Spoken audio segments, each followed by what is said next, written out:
Trust, Confidential AI and Digital Trust. C'est un panel. Ça sera une thématique pour essayer de comprendre comment exploiter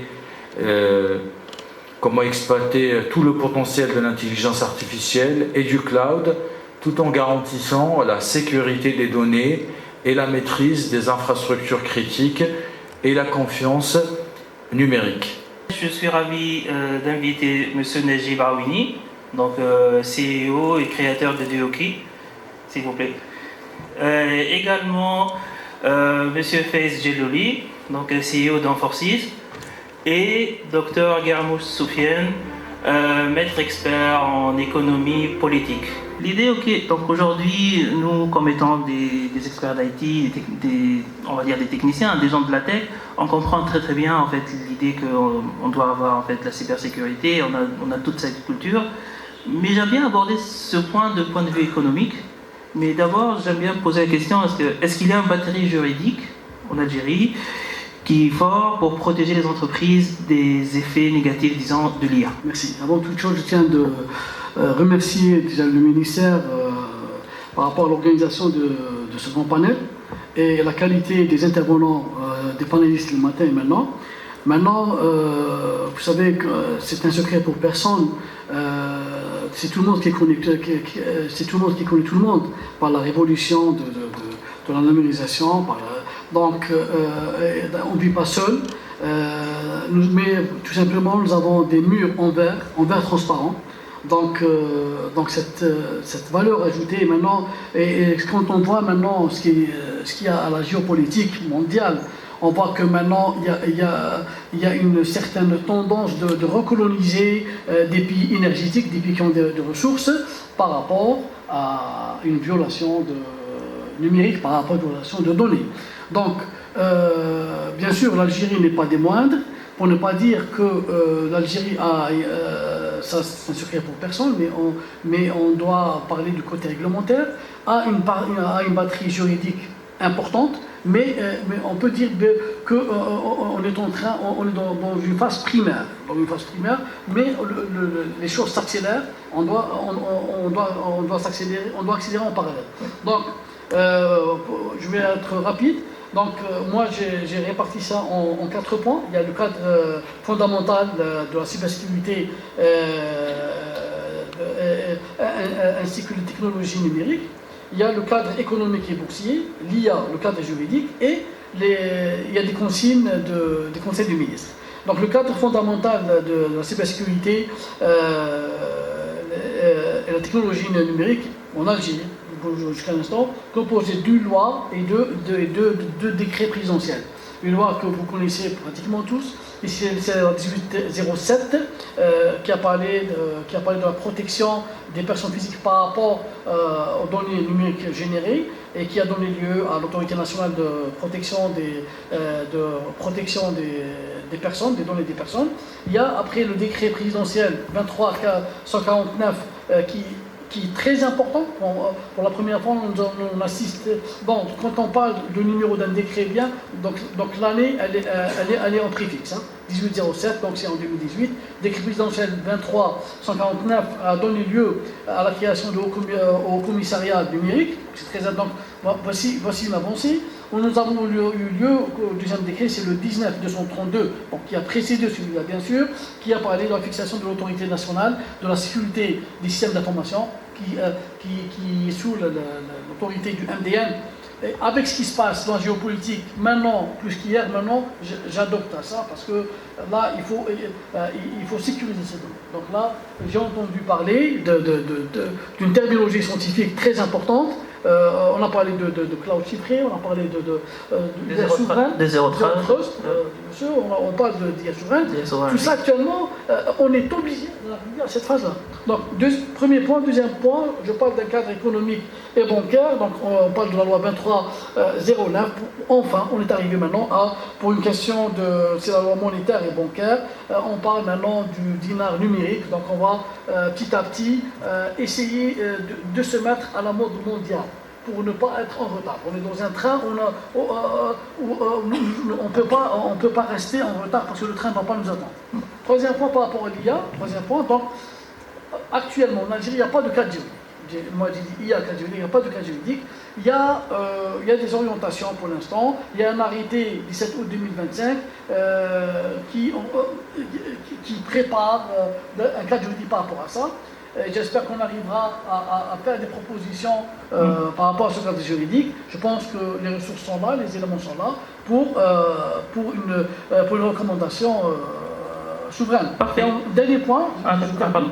il y a des consignes du Conseil du gouvernement, du Conseil des ministres de 2025 et surtout de celui du 19 août 2026 où là on rentre dans le vif du sujet, où on parle, il faut essayer comment garder la donnée ou bien parler d'une donnée souveraine. Donc les éléments, les outils pour parler d'une donnée souveraine. Voilà. Parfait. Oui, donc là, j'aime bien aussi aborder l'aspect de la cybersécurité avec le docteur Guermouche. C'est-à-dire que, ok, donc il faut protéger, il faut protéger nos infrastructures, il faut avoir la souveraineté numérique. Est-ce que cette souveraineté numérique peut être d'abord une architecture de puissance? Et de deux, du point de vue économique, autrement dit, est-ce que ça va générer de l'argent pour les entreprises? Donc l'idée c'est que certaines entreprises en fait ne donnent importance à la cybersécurité que le moment qu'il y a des rançons à payer, dans des ransomware et tout, c'est là qu'ils disent ah oui, ok, il faut faire attention, mais autrement ils n'ont pas de l'importance là-dessus. Donc comment on peut dire que la souveraineté numérique pourrait devenir un facteur de puissance et de progrès économique? À vous, docteur. Mais à part cette dernière année, on a vu un revirement des situations. Je reviens à la géopolitique mondiale, à la Trump. Mais sinon, maintenant, il faut détenir l'arme numérique. Je pense, mes frères, mes confrères et amis scientifiques, je pense que quand on parle de cloud secret, on parle de zero trust, on parle de vous, de l'IA souveraine. Si on peut conjuguer ça dans un vrai train. Mais bon, tout à l'heure j'ai entendu, mon ami a dit souverainté, souveraine, mais c'est pas à 100%. Bon, il ne faut pas voir l'Algérie, parce que maintenant on dit l'Algérie est un pays tout sécuritaire, qui veut dire un pays renfermé. Non. Actuellement, nous avons de quoi répondre. Et tout est lié à la numérisation, au numérique, parce que maintenant, il faut acter la fin de la digitalisation comme un simple projet administratif. Parce que maintenant, on doit parler de la souveraineté computationnelle et le bouclier cyber-économique. Maintenant, l'Algérie, de par ses découvertes laser, de par ses découvertes en énergie, on est devenu un pays énergétique de premier rang. Il faut se protéger. C'est un mot d'ordre général contre des intrusions des intrusions d'ex-colonisateurs ou bien des États-Unis. Là, il faut avoir ses propres frontières numériques, je pense. Et maintenant, c'est le rôle de tout un et de chacun de protéger ce pays parce que voilà, maintenant il y a une valeur ajoutée extraordinaire. Nos amis là, ici présents, même vous, donc ils sont dans les plus grandes multinationales numériques. Donc regardez le débit IA, je peux l'appeler le débit IA algérien, est devenu très très important. Donc on peut reprendre cette formule pour nous, parce que même si on a une autre nationalité, un autre domicile ailleurs, on n'a pas notre pays substitut. Oh, docteur Guermouche. Voilà, donc là on est en train, vous savez, d'assister. Pour moi c'est un panel historique. Donc si on peut tirer des recommandations pour le ministère de la tutelle ainsi pour le gouvernement, ça va. Ça peut être une feuille de route, ou bien un projet de loi.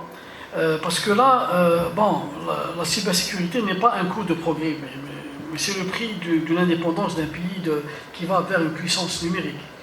Je pense que là, en Algérie, il faut qu'on aille vers une culture d'IA et essayer d'intégrer ça. Moi, en tous les cas, je suis ma vraie spécialité, je suis docteur en économie politique, mais je suis dans l'ingénierie entrepreneuriale. Tout grand projet commence par une idée.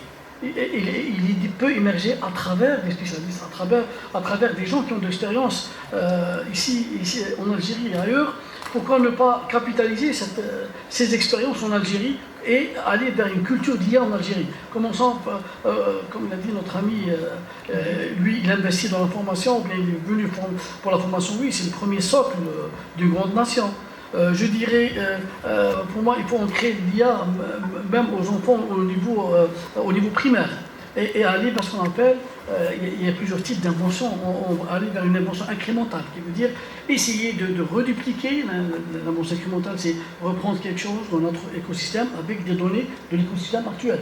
Donc, essayer déjà d'avoir cette ouverture d'esprit pour pouvoir avancer. Et en termes macro, je pense qu'il faut actuellement pousser les choses, aller prendre un train de grande vitesse, associer réellement nos scientifiques qui sont à l'étranger, les experts, dans des panels, dans des grands forums, afin de faire fonctionner la batterie économique. Merci bien. Merci. J'aime bien ajouter un petit mot. Donc, quand je suis venu en Algérie, j'étais énormément surpris, dans le sens positif, par le fait que ici, les entreprises, les gens, les experts sont très sensibles à la souveraineté numérique. Personnellement, avec mon expérience professionnelle en Allemagne, j'ai vu en fait des patrons de grandes boîtes qui ne donnent pas en fait aussi d'importance, qui ne sont pas aussi sensibles à la souveraineté numérique.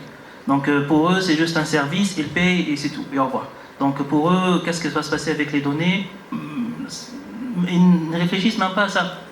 Et même, je pense aussi que aujourd'hui, avec ce qu'on essaie de résoudre aujourd'hui, le problème, c'est le problème de dépendance numérique, ou le problème de la dépendance tout court. Donc, depuis l'X temps, il y a toujours un problème de dépendance. On veut avoir toujours toutes nos ressources